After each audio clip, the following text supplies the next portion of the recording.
Hello, Pisces. November is one of those months that may not feel fast, but it is rich. There's a lot going on beneath the surface in your mind and in your surroundings.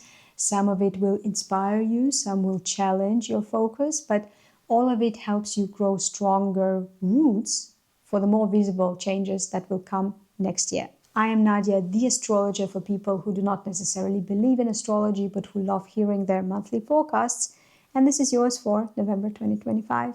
Let's begin with Venus, the planet of pleasure, love, and beauty. She starts the month in Libra, where she stays until the 7th. For you, Libra rules shared finances, intimacy, and emotional depth. All of those vulnerable, what's really going on between us layers. So during the first week of the month, Venus invites a little honesty and tenderness into that territory. You may feel closer to your intimate partner, or you may start thinking about how you share power, time, or money in a relationship. If you've been avoiding a sensitive topic, this Venus gives you the grace to approach it more gently. It also helps make sex more tender and beautiful. Then on the 7th, Venus moves into Scorpio, a sign that's much friendlier to you and easier. Scorpio rules your 9th house of expansion, so travel, higher learning, publishing, big ideas, international everything. From then on, your curiosity returns.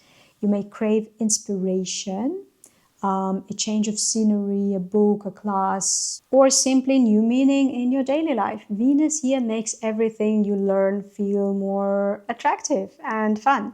It's excellent for reconnecting with your sense of wonder, and if you happen to travel, it's likely to be a heart-opening trip. And I will talk about Scorpio so many more times during this forecast. Try to keep track. Before we continue, let me offer you something. I've opened 15-minute surprise welcome consults. They are quick personal readings where I show you what's most interesting about your chart or what the near future might have in store for you. They're 65 euros a piece, and there is an element of surprise since you do not know what I will find especially intriguing in your chart. It's fun for me because I will get to know you guys, and I will also get to talk about the astrological features and combinations that I am attracted to or maybe even puzzled with. You'll just pick your astrology comfort level so I don't confuse you with advanced material or bore you with basics. The offer is open until the end of December. Links here and below if you want to snag one. Now back to your forecast. Now Mars. It begins the month in Scorpio too, but only stays there for the first few days before moving into Sagittarius on the 4th. This shift is important. For you, Sagittarius rules career, public visibility, reputation, and all things official. So Mars here puts a fire under your ambitions, or it can stimulate a conflict with someone in the position of authority. In any case, you may suddenly feel motivation to act, so to launch something, to pitch an idea, or assert yourself more at work, or avoid the person who has a problem with you. Mars can make you bolder, but it can also make you impatient or scared. Try to not fight the system just because you are tired of waiting. Channel that drive, whether it's emotionally positive or negative, into focused, tangible steps instead.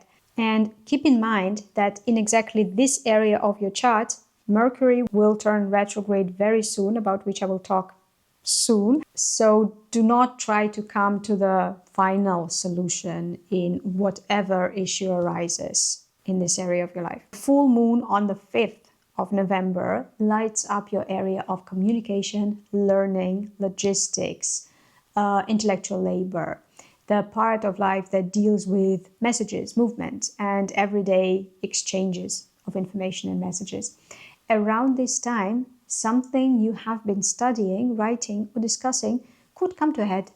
You might finish a course, sign an agreement, get important feedback, or an idea that would feel complete. Alternatively, a conversation or a piece of news may change how you see a situation entirely. Because it's happening in Taurus, this full moon favors the practical and the real. So keep your feet on the ground, even if your imagination runs wild. It's also a lovely moment to express appreciation, to say the words you've been meaning to say, to write a letter or to tell someone that they matter. Then on the 8th of November, Uranus retrogrades back into Taurus, where it will remain until April 2026.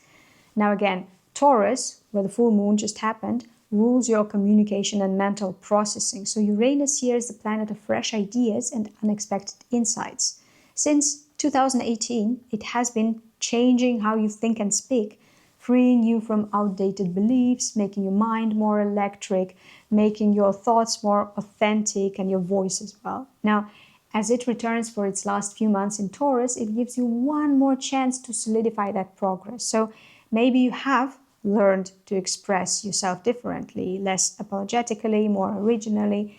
Maybe you have been drawn to new technologies, new audiences, new ways of thinking.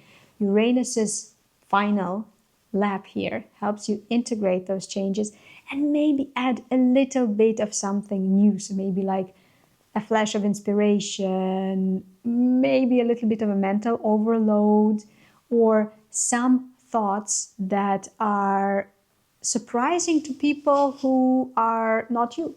Next up, Mercury. It starts the month in Sagittarius, that same career and visibility area where Mars is stirring things up. You will likely be brainstorming, writing proposals, or having important conversations about your work direction or some like admin work connected to your status.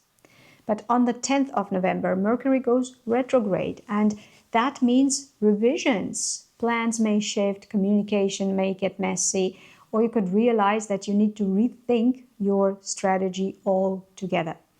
It's not failure, it is feedback. Use this time to reevaluate what you are doing publicly in your official role.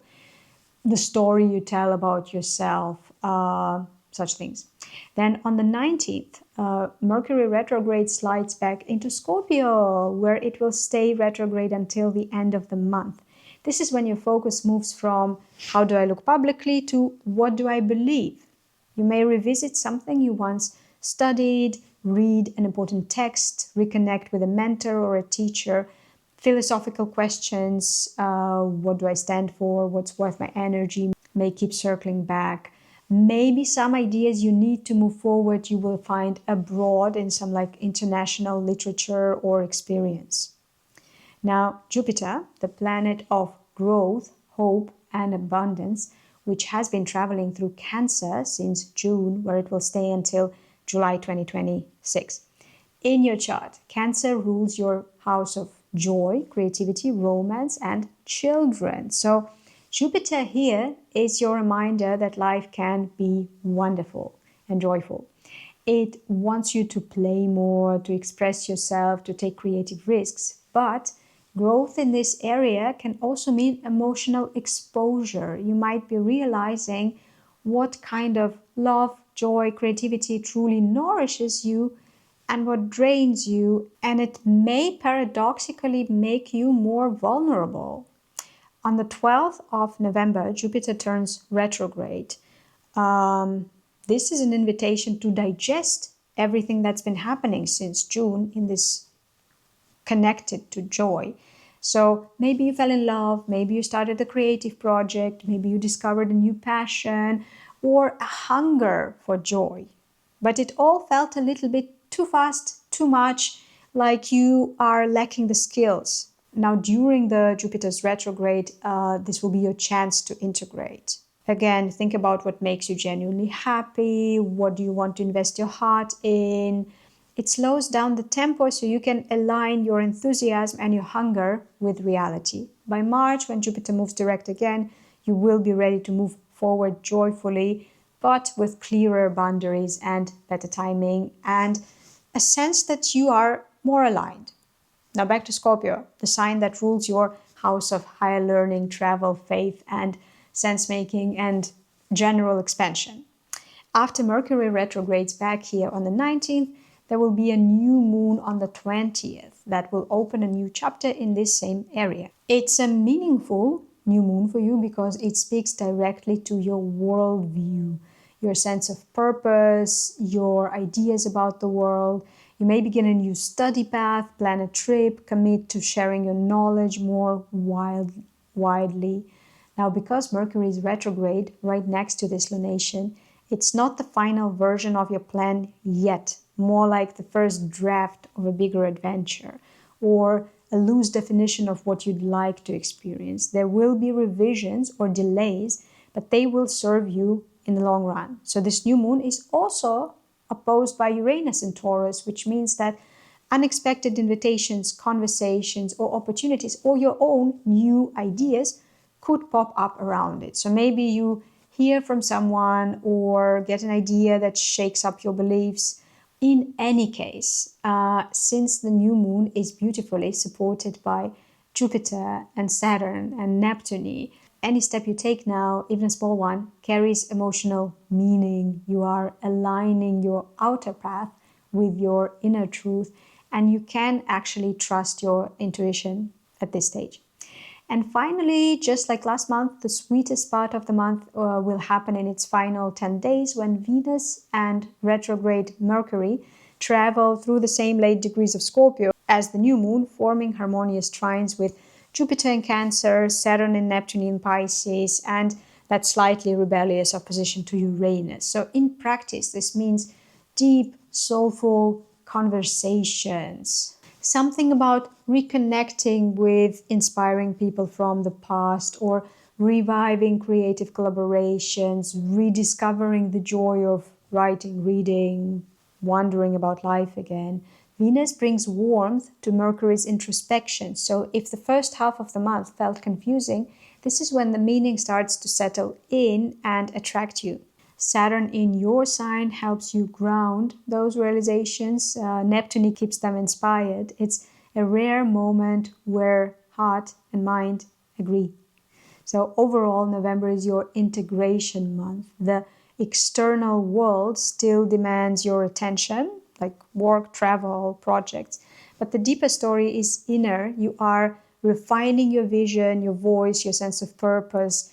You let yourself go slowly and align your serious relationship with yourself to your sense of wonder in the world and your decision to live joyfully. All of that should be working together, which is what I wish for you to happen. Have an amazing, grounding, emotionally stabilizing November, and see you in the next videos, Pisces.